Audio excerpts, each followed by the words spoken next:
Hai, Assalamualaikum, saya Arin. Di video kali ini saya akan sharing sedikit mengenai jenis-jenis bantuan sosial yang akan cair di bulan Mei ini. Jadi pastikan nonton video ini sampai habis dan jangan lupa dukung channel ini dengan cara share ke seluruh sosial media yang Bapak Ibu punya, agar masyarakat yang lain juga bisa mengetahui info bansos ini, dan klik subscribe-nya serta aktifkan lonceng notifikasinya, karena di channel ini bisa bertanya seputar bansos dan akan selalu ada info terbaru mengenai bansos.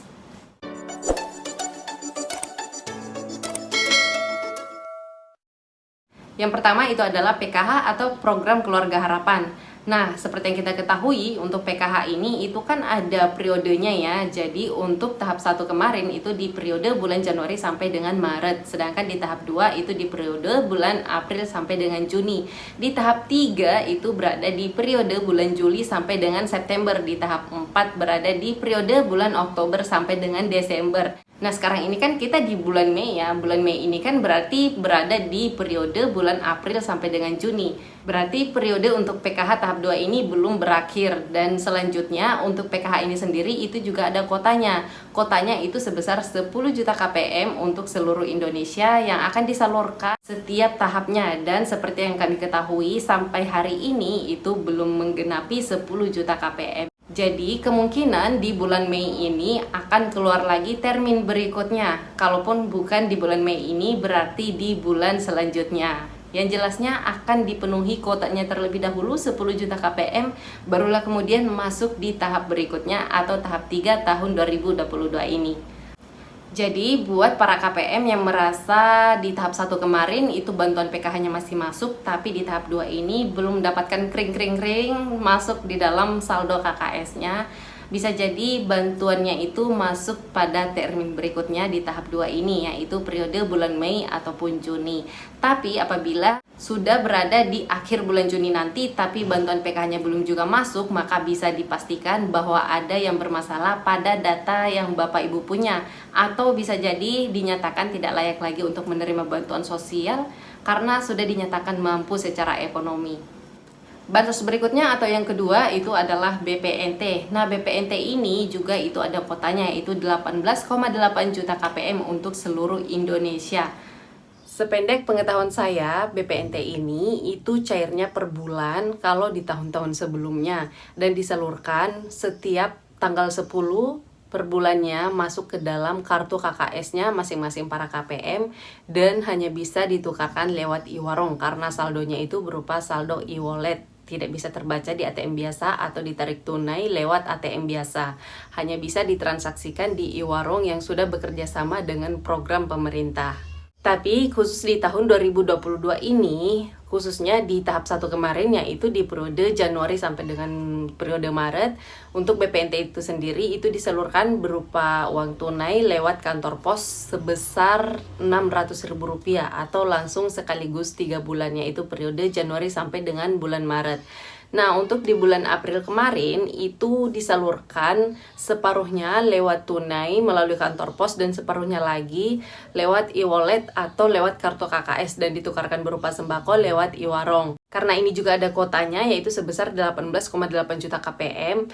Menurut dari informasi yang saya dapatkan, untuk periode bulan April ini itu belum keseluruhan dicairkan di bulan April kemarin. Karena memang di bulan April kemarin ada percepatan penyaluran bansos ya, salah satunya yaitu bansos BPNT ini.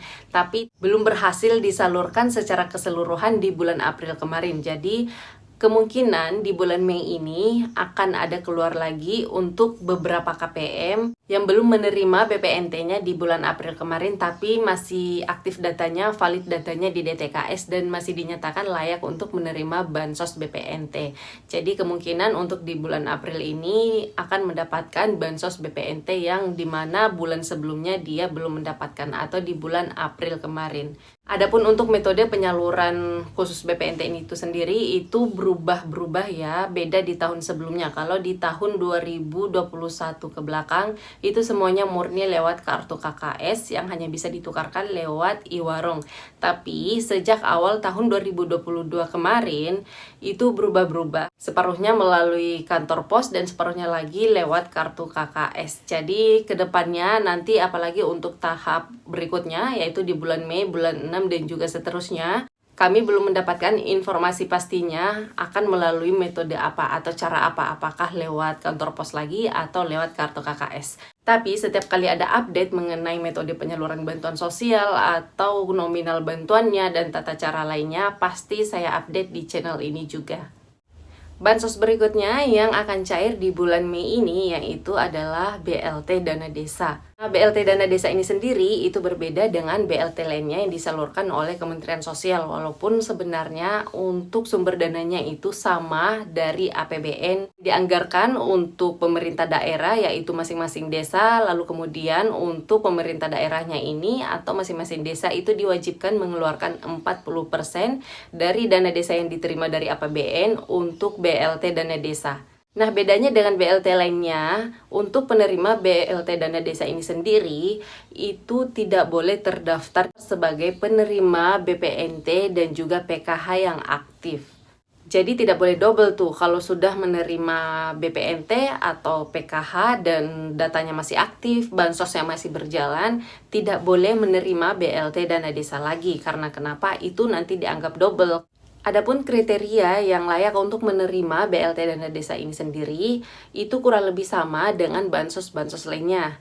Yang terutama ia adalah masyarakat yang layak bantu atau tidak mampu secara ekonomi menurut dari hasil musyawarah desa atau kelurahan setempat. Dan untuk di tahun 2022 ini, untuk BLT Dana Desa ini sendiri itu sudah mulai disalurkan sejak Februari tahun 2022 ini di beberapa desa, dan di beberapa desa lainnya lagi itu baru menyusul di bulan Maret dan April kemarin. Nah, sependek pengetahuan saya untuk BLT Dana Desa ini sendiri, apabila sudah mulai disalurkan, contoh misalnya sudah mulai disalurkan per bulan Maret kemarin, maka bulan berikutnya akan mendapatkan lagi sampai dengan anggarannya selesai, yaitu khusus di tahun 2022 ini sampai dengan bulan Desember nanti. Jadi apabila mulai cairnya di bulan Maret kemarin, berarti itu cairnya langsung 3 bulan karena dihitung dari bulan Januari, Februari, dan juga Maret. Kemudian di bulan April dapatnya 1 bulan, dan di bulan Mei ini dapat lagi untuk 1 bulan. Adapun untuk besaran bantuannya untuk BLT Dana Desa ini sesuai dengan informasi yang saya dapatkan atau sependek pengetahuan saya, karena di sini sebenarnya saya bukan ahli untuk menyampaikan hal ini, jadi mohon koreksinya apabila ada yang salah. Tapi setahu saya menurut informasi yang saya dapatkan itu sebesar Rp300.000 untuk per KPM per orangnya per bulan yang diterima dari BLT Dana Desa ini. Dan apabila namanya sudah terdaftar di tahap 1, yaitu di periode Januari atau Februari atau Maret, maka namanya akan terdaftar sampai dengan Desember atau sampai dengan akhir tahun 2022 ini. Apabila warga tersebut tidak pindah alamat atau tidak meninggal dunia dan sosial ekonominya masih dinyatakan layak untuk menerima bantuan sosial, salah satunya yaitu BLT Dana Desa ini. Dan khusus untuk tahun 2022 ini, untuk dana desa yang bersumber dananya dari APBN itu diprioritaskan atau diwajibkan dikeluarkan sebesar 40% khusus untuk BLT Dana Desa. Sesuai dengan Peraturan Menteri Desa, Pembangunan Daerah Tertinggal dan Transmigrasi atau Permendes PDTT nomor 7 tahun 2021. Nah, apabila teman-teman mau mempelajari dari Peraturan Menteri Desa tersebut, untuk linknya sudah saya sertakan di description box di bawah video ini ya. Bansos berikutnya yang akan cair di bulan Mei ini itu adalah PBI atau penerima bantuan iuran. PBI ini sendiri itu adalah bantuan yang diberikan oleh pemerintah khusus untuk jaminan kesehatan masyarakat yang layak bantu atau yang tidak mampu secara ekonomi, sehingga untuk biaya perobatannya itu ditanggung oleh pemerintah lewat BPJS Kesehatan atau Kartu Indonesia Sehat yang diterima oleh masing-masing keluarga penerima manfaat. Dan apabila datanya itu valid, tidak ada yang bermasalah pada data diri yang dimiliki oleh warga tersebut, maka akan disalurkan atau dibayarkan oleh pemerintah pusat setiap bulannya langsung ke fasilitas kesehatan. Jadi, bantuan yang diterima oleh masyarakat itu bukan berupa uang tunai yang langsung diberikan ke masyarakatnya, tapi yang dibayarkan adalah iuran per bulannya ke dalam kartu Indonesia Sehatnya masyarakat ini. Adapun cara untuk ngecek apakah Bapak Ibu itu terdaftar atau aktif datanya sebagai penerima BPJS Jaminan Kesehatan Nasional atau PBI, bisa langsung cek linknya di description box di bawah video ini ya, atau bisa langsung cek di cek bansos untuk namanya apakah aktif atau tidak.